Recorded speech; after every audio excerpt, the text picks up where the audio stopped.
A gente vai falar sobre o exame FAST e o EFAST, que são avaliações no trauma, principalmente aqueles traumas fechados de abdômen e de tórax, que a gente precisa fazer uma avaliação rápida do abdômen. Então, o objetivo do FAST e do EFAST é justamente trazer algumas avaliações do trauma e que são muito nitidamente identificadas pela ultrassonografia, principalmente aquelas relacionadas a traumas de víscera maciça, né, em que a gente tem sangue na cavidade, eventualmente pneumotórax ou derrames pleurais, né, por conta de sangramentos ou eventualmente por alguma lesão de costela e que possa gerar sangue também na cavidade pleural. Então eu vou trazer essa avaliação de uma forma mais didática, porém eu gostaria que vocês estivessem cientes do quanto isso tem a ver com o nosso exame de rotina de abdômen. Na verdade, a gente só vai acelerar o processo focando em determinadas questões, buscando, por exemplo, líquido livre na cavidade, líquido livre em cavidade pélvica, em cavidade peritoneal, cavidade pleural, derrame pericárdico. Então, tudo isso a gente vai analisar de uma forma mais objetiva, porque o objetivo do FAST é realmente trazer informações rápidas ali do paciente que chega com trauma, politraumatizado. Então, o objetivo aqui não vai ser exatamente um exame de abdômen, vai ser trazer essas informações. Então, eu não vou ter nenhuma cooperação do paciente, né? Já que ele está traumatizado, ele pode estar inconsciente, ele pode estar inclusive em algum tipo de agitação, né, eventual. Então, assim, é uma situação de emergência que a gente precisa ter uma abordagem rápida. Porém, para passar isso, é óbvio que eu vou ter que ser um pouco mais didático, tá? Mas essa avaliação do FAST, do EFAST, quando a gente vai avaliar também o tórax, é uma avaliação muito instantânea, são poucos minutos de avaliação, tá?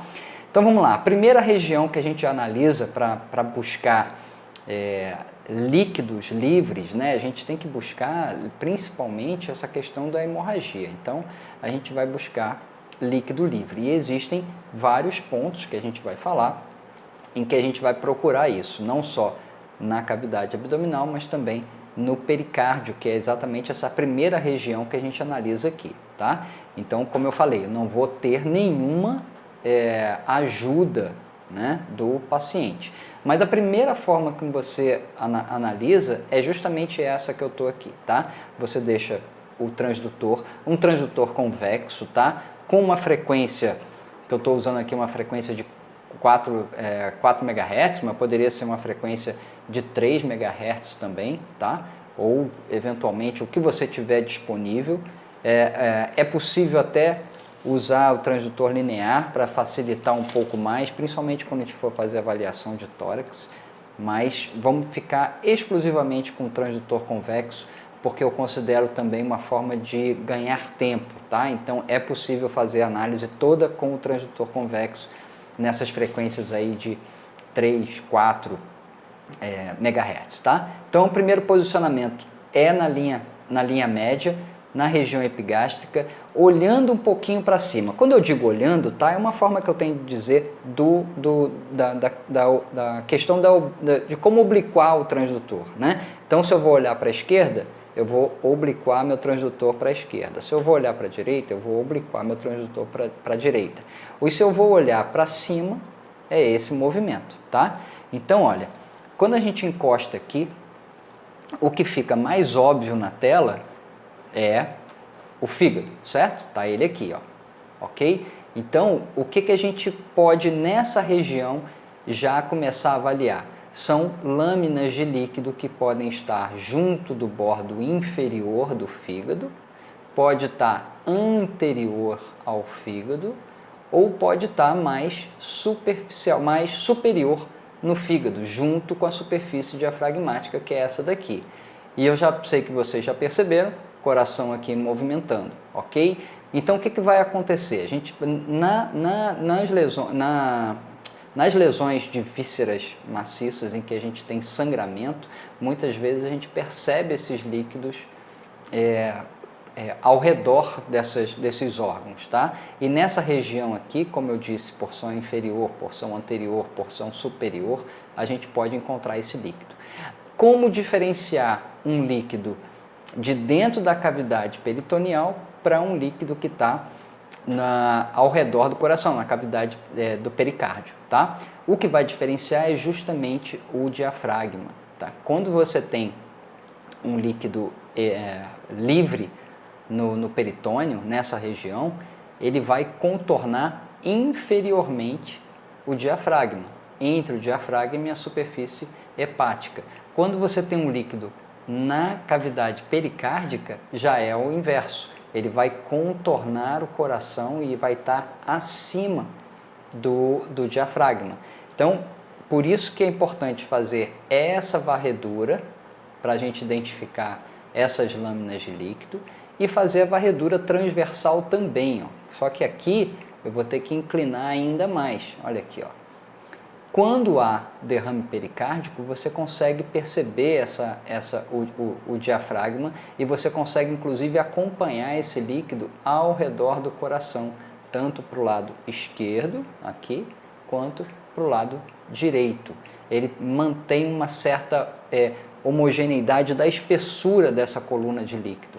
Então fica mais fácil de definir dessa forma também, tá?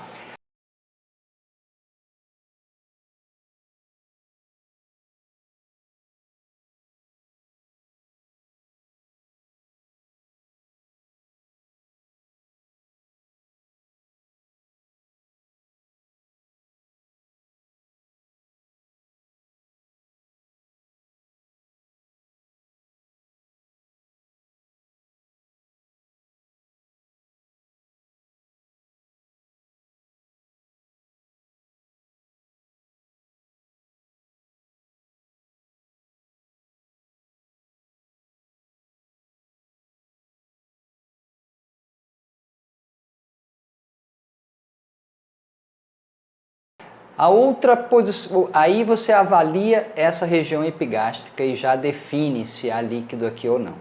A partir daqui você segue na sua investigação e você vai para o hipocôndrio direito. Você vai analisar agora a mesma situação de líquidos ao redor do fígado no hipocôndrio direito. Então é importante que você aborde toda essa região com movimentos no transdutor, principalmente no longitudinal, mas é interessante você também mobilizar o transdutor também no eixo transversal.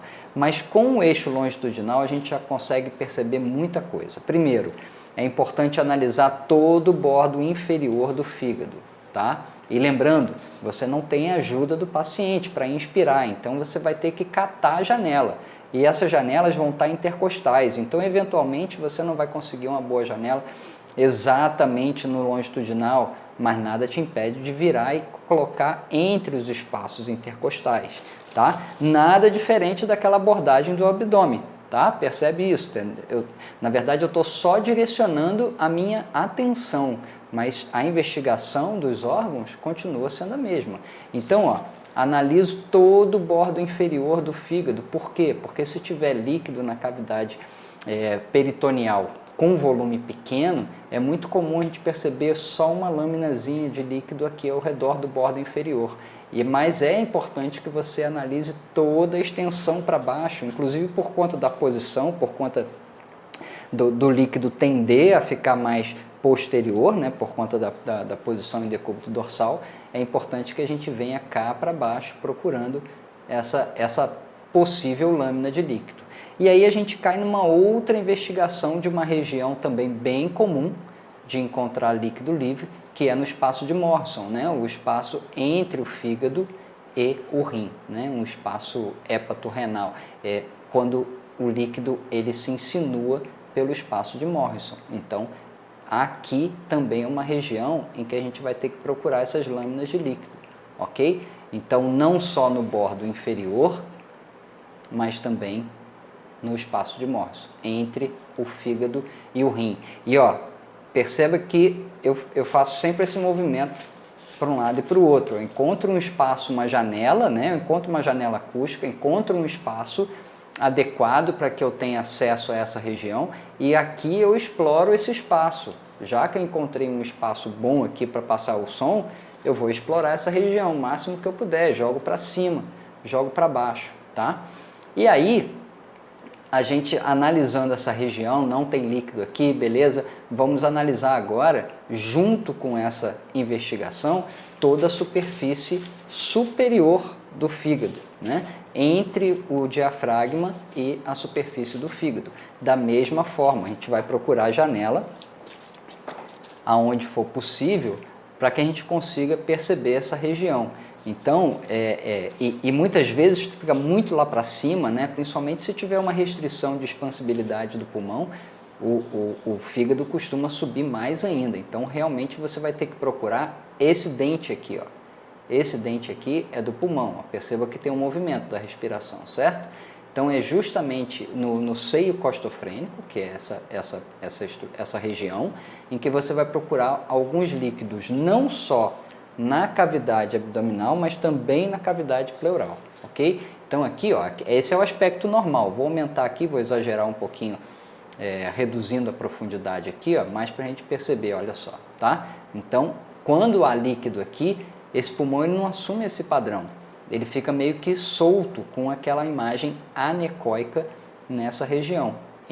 Mas aí, o que vai definir? Mas Maurício, como é que eu vou saber se está na cavidade peritoneal ou na cavidade pleural? Primeira delas, o pulmão ele fica, essa ponta de pulmão ela fica solta, ela fica meio frouxa aqui assim, ó, balançando dentro da água da pleura. Então você consegue perceber. A outra coisa é porque você vai conseguir definir se está superior ou inferior ao diafragma, se está na porção, na cavidade pleural ou na cavidade peritoneal, baseado no diafragma. Então, quando ele está inferior ao diafragma, a gente percebe o contorno junto ao fígado. Vamos voltar aqui para a profundidade adequada. Aqui, ó, pronto. Ele vai estar junto ao fígado, contornando o fígado superiormente, ok? Na face superior do fígado. E a mesma coisa, é importante que você avalie toda essa região, justamente porque pequenos volumes, eles tendem a ficar mais posterior, também por conta da lei da gravidade, né? O líquido tende a acumular mais na porção posterior. Então, todo esse rastreio aqui, ó, buscando sempre ali, ó, aquela lingueta ali do pulmão, aqui, ó, sempre buscando essa lingueta aqui e sempre tentando pegar toda a superfície superior do fígado. E aí que é importante às vezes você pegar de baixo para cima. Eventualmente, se você conseguir jogar um pouquinho mais para cá, ó, e rastreando, jogando, olhando para lá, rastreando. Então, por isso que essa habilidade com o transdutor é importante de estar treinada, para que você não fique limitado com essa questão, né? Então, você vai interpretando a imagem, vai buscando, olha aqui, ó, estou buscando lá em cima, eu estou olhando lá para cima, a superfície diafragmática lá. E tem uma coisa interessante que eu sei que vocês sabem, que é a imagem espelho. Olha só que interessante, né? Depois que passa o diafragma, você tem a imagem do fígado refletida, entre aspas, refletida na cavidade torácica, que é aquela famosa imagem espelho, por conta da reflexão intensa que aparece aqui na superfície pleural diafragmática, né? Então, essa presença da imagem espelho já me dá uma tranquilidade de não ter líquido pleural. Porque se eu tenho líquido pleural aqui, eu elimino a possibilidade dessa imagem espelho. E aí eu começo a ver aquela lâmina de líquido na cavidade pleural passando aqui por trás. Então, por isso que eu tenho que buscar na normalidade do fígado, na normalidade do abdômen, do exame do abdômen, eu encontro a imagem espelho. Quando há derrame pleural, aí eu já não encontro mais, eu vou achar uma lâmina de líquido. E aí eu vou conseguir ver, inclusive, o pulmão depois do líquido, né? A superfície pleural depois da superfície da coluna de líquido, né, no derrame pleural, tá? Caso haja. Então, essa é a abordagem que a gente faz no hipocôndrio direito, sempre rastreando lá para baixo, sempre procurando as superfícies mais superiores do fígado, depois volta, procura a superfície inferior. Então perceba que eu tenho um quadrado grande aqui para ser explorado, tá?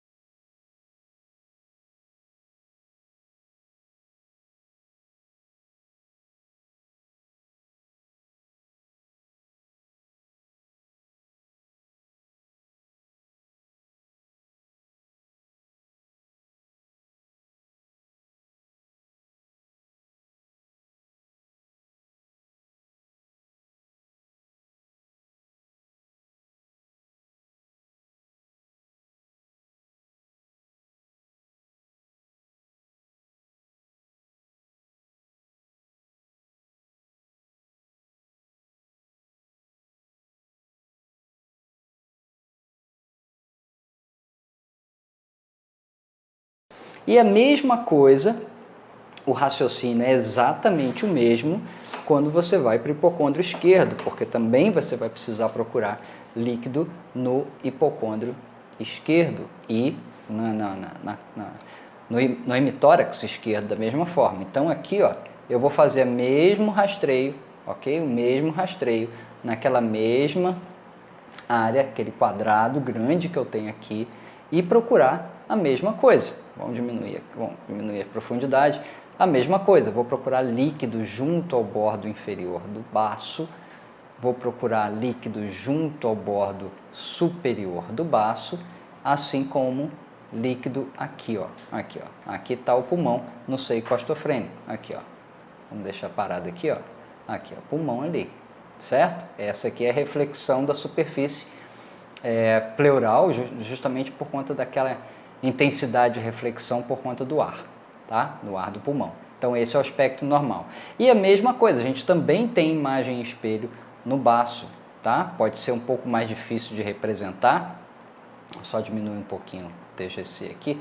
Ó, pode ser um pouco mais difícil de representar, mas observa que eu não tenho líquido nem no polo superior aqui e nem na cavidade pleural. Tá? Então, assim, é uma abordagem relativamente simples, né? Eventualmente complica de acordo com a situação do paciente, né? Então, ali no vamos ver, o negócio pode ser um pouco complicado, né? E é óbvio, né? Você vai ter que se proteger, é um paciente politraumatizado, então, eventualmente, você não pode vacilar com isso também, tá? E a mesma coisa com relação ao espaço espleno-renal, tá? Você também vai procurar líquido aqui, ó, entre o baço e o rim. E uma coisa interessante que eu não falei no lado direito, mas é uma coisa interessante também que a gente tem que ver, são líquido ao redor do rim. Eventualmente você pode ter uma fratura de rim e ter um extravasamento ali ao redor do rim, tá? Mas quando a gente já procura aqui, faz aquela abordagem aqui, isso também já fica mais óbvio. Então não esqueça do polo inferior dos rins também, tá? É importante analisar polo inferior de rim também, justamente para procurar essas hemorragias que eventualmente possa ter só no rim, tá? Então, ó, polo inferior limpo, passa de um lado para o outro, vira o transdutor também, tá? Se caso você queira ter um pouco mais de segurança nessa abordagem, nada impede, tá bom? É uma abordagem muito rápida. Depois eu vou fazer isso de uma forma mais rápida para a gente meio que cronometrar quanto tempo levaria uma análise dessa, tá? Então o mesmo raciocínio do lado direito é o raciocínio do lado esquerdo. Terminando essa avaliação, inclusive, antes disso, inclusive você pode eventualmente achar lesões dentro do parênquima, né? O baço, a gente sabe que o baço é um órgão que em politraumatizados é muito comum dele sofrer rupturas, né, pelo trauma. Então, eventualmente, você pode achar coleções dentro do próprio parênquima, tá? Também tem que ser avaliado isso.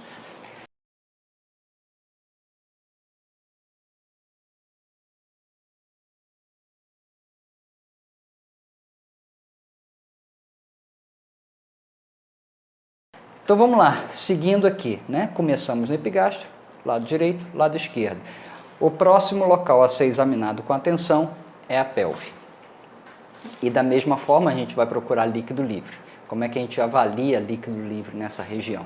Olha, aqui no caso ele até está com a bexiga cheia, né? Então ficaria mais simples caso com a bexiga cheia, porém, a primeira coisa que é importante fazer é identificar a bexiga. Identificou a bexiga? Pronto, agora você vai começar a procurar líquido ao redor da bexiga, tá?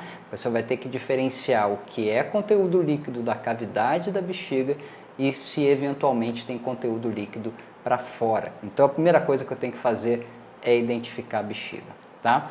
E aí você vai procurar líquido, tanto em todas as superfícies, obviamente, mas é muito comum posterior ou superior. Então aqui a gente vê o contorno da próstata, vê o contorno de vesículas seminais, mas não vê líquido livre, não vê líquido adjacente, próximo, ao redor da bexiga.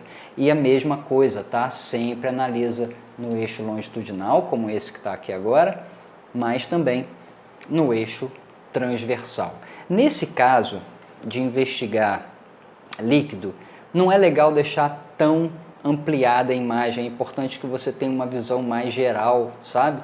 Porque você corre menos risco de estar muito ampliado e eventualmente passar algumas lesões aqui para baixo, ó, lesões ou líquido livre aqui para baixo. Então não é legal deixar muito ampliado, muito pelo contrário, é legal deixar uma imagem mais aberta, que você ganha mais possibilidade de encontrar esses líquidos livres, ok? Então vou jogar aqui para cima, estou pegando aqui de baixo, vou jogar um pouco para cima para identificar, ó, aqui as alças, né, de conteúdo de alça intestinal.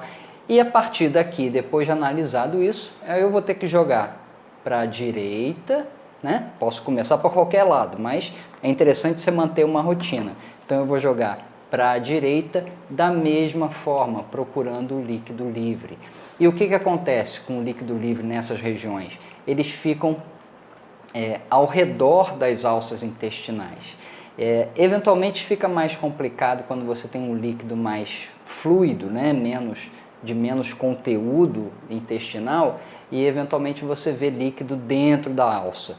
Mas não há nenhum segredo se por acaso não é nenhum segredo se você tiver um pouco de paciência de manter o seu aparelho parado e observar se aquele conteúdo de líquido vai percorrer a cavidade do intestino ou se ele está ao redor, tá? Então aqui, ó, vou aumentar de novo. Nessa região aqui, por exemplo, a gente vê o conteúdo se mexendo dentro de alça, ok? E se tivesse líquido aqui, ele se interpõe a essa alça, ele desenha a alça por fora. Né? É uma imagem anecoica por fora. E a mesma coisa que você faz desse lado, investigando isso, vamos voltar de novo para o tamanho mais amplo, tá? Menor profundidade, ou perdão, maior profundidade, e vamos agora ver a mesma situação na fossa ilíaca esquerda. Então essas regiões aqui também são muito frequentes de acumular líquido. A gente tem as goteiras parietocólicas, né, que trazem líquido às vezes bem aqui no cantinho. Então é legal que você rastreie aqui, ó, a crista ilíaca, aqui, ó, crista ilíaca. Deixa o seu transdutor raspando aqui, ó, tá? E vem rastreando até a bexiga. E depois inverte a posição e começa a rastrear de novo, ó. Aqui, ó, crista ilíaca para cá, aqui eu tenho um músculo, psoas, né? E aí eu vou rastreando de novo lá para cima, sempre buscando líquido. E as goteiras parietocólicas bem aqui do lado. É comum a gente ter líquido nessa região quando há ascite ou quando há hemorragias, tá? Então é isso daqui. Então acabou o exame de FAST. É isso que você tem que fazer, procurar essas lesões. Lógico que eventualmente você pode ver coleções mais exuberantes, às vezes você vê pequenas quantidades de líquido, às vezes você pode ver lesões das vísceras maciças, principalmente fígado e baço, rim também, né? O rim, claro, também você pode ver alguma lesão mais mais focal no próprio órgão, tá? Então, essa é a avaliação. Quando a gente vai para o EFAST, que é uma extensão do FAST, né? A gente vai procurar o tórax, alterações no tórax. Então, vamos lá. E quais são as alterações no tórax que a gente vai ver, que a gente vai procurar? A primeira a gente já falou, que é o derrame pleural. E a outra são alterações de pneumotórax, tá? Então você vai ter que avaliar essas regiões aqui pelo seguinte: se há um pneumotórax e o paciente está em decúbito dorsal, a tendência desse líquido, a tendência desse ar que está solto ao redor do pulmão é vir para cima, concorda? Tendência de líquido é para baixo, tendência de ar é vir para cima. Então, você vai procurar justamente nas regiões mais superiores do tórax. Lembra, o paciente não te ajuda, o paciente está em uma situação ruim, tá ali depois de um trauma, ele não tem condição de te ajudar. Então, você vai posicionar nessas regiões, tá? E buscar espaços intercostais, tá aqui, ó, costela aqui, se eu quiser procurar mais, eu vou achar mais costela para lá. Então eu vou procurar nos espaços intercostais e nas regiões mais anteriores. E aqui está, ó. E aí, Maurício, o que eu vou procurar nessa região? Você vai procurar movimento de pulmão, tá? Porque se você, ó, vamos deixar aqui numa teca, olha só. Eu tenho uma costela, aqui é plano muscular, aqui é plano subcutâneo, bacana. E aqui, ó, eu já vejo o pulmão aqui movimentando. O que acontece se tem ar? Se tem ar de pneumotórax? Eu vou ver também uma área bastante refletora, concorda? Porque o ar está aqui, o que está refletindo é o ar do pulmão, o que está evidenciando aqui esse movimento, principalmente é o ar do pulmão. Só que no pulmão expandido, sem pneumotórax, a gente percebe o movimento disso. Mas no pneumotórax vai ficar sem esse movimento. Então, é uma avaliação sutil, sem dúvida, tá? Lembra, eu não espero procurar derrame, eu não espero procurar líquido aqui, vou procurar líquido cá embaixo, por conta da posição. Então, aqui eu investigo pneumotórax, tá? É uma forma de investigar pneumotórax pela extensão do FAST, né? O EFAST. Então aqui, ó, eu vejo que o pulmão está expandido, está em movimento, tá? Então esse é o indicativo de que o pulmão está expandido por essa análise. E é lógico que eu não vou ficar só no pulmão direito, vou ter que ir para o pulmão esquerdo fazer a mesma análise. Então eu paro o meu transdutor e percebo esse movimento aqui do pulmão que está em expansão, ok? Então aqui simplesmente acaba a avaliação do politraumatizado. A gente ainda pode fazer uma abordagem, e aí, sinceramente, não vejo necessidade, mas só para não ficar poxa, eu queria ver, fazer uma abordagem com o transdutor linear nessa região, porque você vai ter uma melhor definição. Olha aqui, ó. Aqui, ó. Fica uma melhor definição. Olha só como é que fica mais fácil de a gente identificar aqui o pulmão aqui em movimento aqui, e o pulmão em movimento aqui. Só que lembra, a gente tem que dar essa informação rápido, tá? Quanto antes, melhor. Então, sem muita firula, mas se puder fazer isso com agilidade, ótimo, não tem problema nenhum, vai ficar mais fácil de você dar essa informação.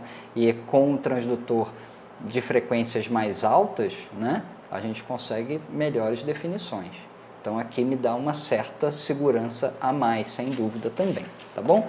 Então, voltando ali, agora eu quero fazer um exame FAST num tempo real, tá? Então, a primeira coisa que você pode fazer é já bagunçar o paciente todo, beleza? Você já bagunça ele todo aqui, já deixa muito gel, para você não perder tempo nisso, e já faz aquelas avaliações aqui, ó, tá? Ó, inferior, superior, joga ali para ver se tem líquido. Você pode inclusive ver a veia cava chegando aqui no átrio, tá? Não quero perder tempo com isso. Ó, Faço aqui a minha investigação no bordo inferior do fígado. Procuro o Seiko Osteophrenics está funcionando entre aspas, né? Que eu tô brincando. Então vamos lá. Vou procurar aqui líquido pleural, já vi que não tem. Espaço de Morrison.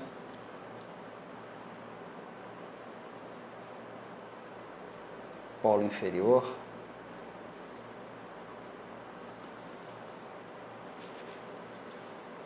Quanto eu puder pegar de segurança de que realmente não tem derrame pleural, ótimo. Então assim, apareceu imagem espelho, ok. Baço, polo inferior, espaço espleno-renal, ok. Polo inferior do rim, livre. Vou procurar derrame pleural lá por cima, perto do diafragma aqui, ó.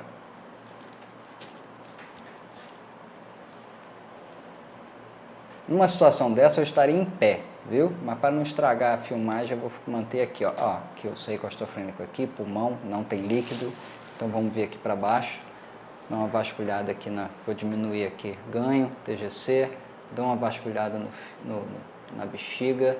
É legal até que a gente consiga ver a bexiga num politraumatizado, se a bexiga tiver com volume, com cheia, é bom, né? Para que já é uma forma de você excluir aí uma possível ruptura da bexiga, né?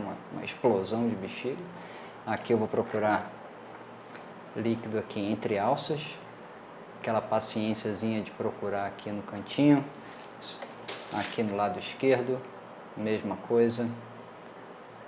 Ó, procurar entre alças, vou lá na goteira parietocólica, bacana, o abdômen não tem nada.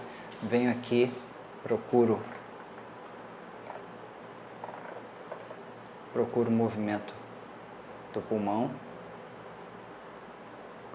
Posso procurar em outros espaços também. Satisfeito com esse. Procuro aqui também. Outro espaço. Também satisfeito com esse. E acabou o exame.